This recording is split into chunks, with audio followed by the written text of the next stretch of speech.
First of all, thanks for being here. I want to give a lot of credit to Penn State. Obviously, they had a great plan from a standpoint of, number one, controlling the time of possession and really stymieing our offense. We couldn't get anything going early. What led to our defense being on the field way too long. And when you have a time of possession of almost 40 to 20, 99 plays to 61, it's a complete role reversal of our blueprint for success. So obviously this one's on us as coaches. We did not do the things that champions and winners do. And, when we don't execute, we don't tackle, it's our fault and my fault in particular as the head coach. So disappointed, but I believe in the team wholeheartedly. I believe in our staff, but we've got to be much better this week.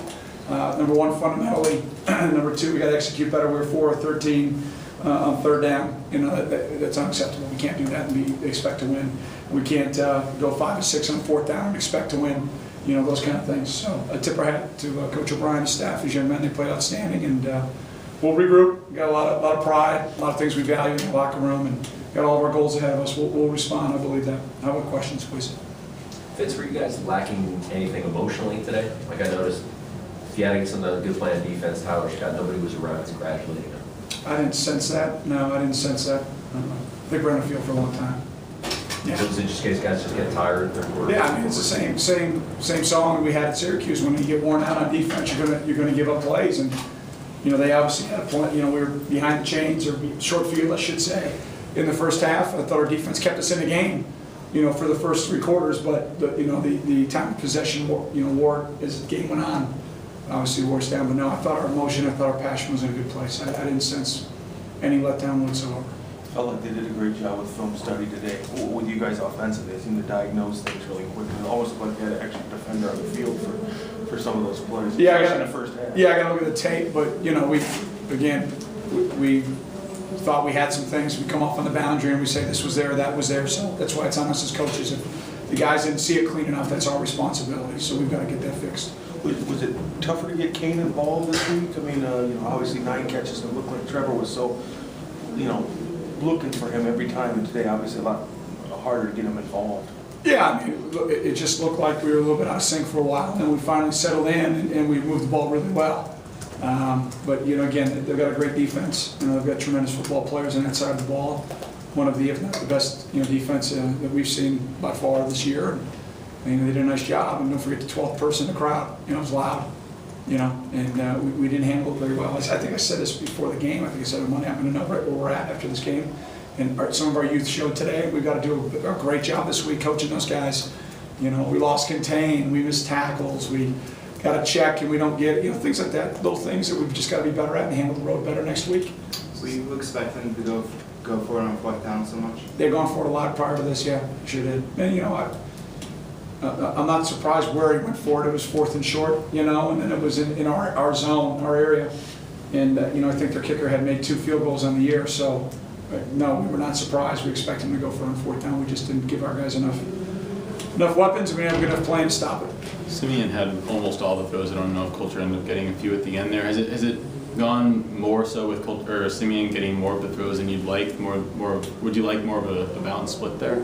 I'd like to move the ball and execute. We didn't do that, so we can nitpick everything. But we got to move the ball. We got to pick up on 3rd down. We cannot. You can't be basically if you had 4th down. You can't be 4 of 14 on the road and expect to win. You just can't. And then you flip it over. They're 15 out of 28 when you include 4th down. That's a recipe for disaster. We're on the field way too long. We're not sustaining drives, and our blueprint is exactly what they did for success. And we got beat at our own game, so credit goes to Penn State.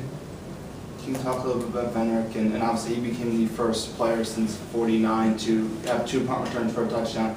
How did that kind of give some energy to the team, especially since it bolstered your lead there? Yeah, he's dynamic. Again, I think the punter outkicked his coverage a little bit. And did anybody touch Venrick? I couldn't see. It was in the far sideline. Nobody touched him. So obviously the credit goes to the other 10 guys on the field. He did a great job catching it. Good job. I think the first guy missed. I think he made Michael miss. And then, I thought we had some good things set up. So great job by Dennis Springer and terrific job by all 11 guys out there in the field. Really proud of that group. When you get into a game like this where you're losing the time of possession battle, you rotated more defensive players. Is there anything you can do to? Yeah, I tell you, I thought we did. I thought we were bringing guys in and out as much as we possibly could. We just again, we didn't give our guys enough weapons to win. You know, obviously that we knew that some things were going to happen, and when our guys are missing the amount of tackles and we're not getting as much population of the football, we don't really cause any turnovers. You know, we got guys in position for a couple of sacks. We only get 2.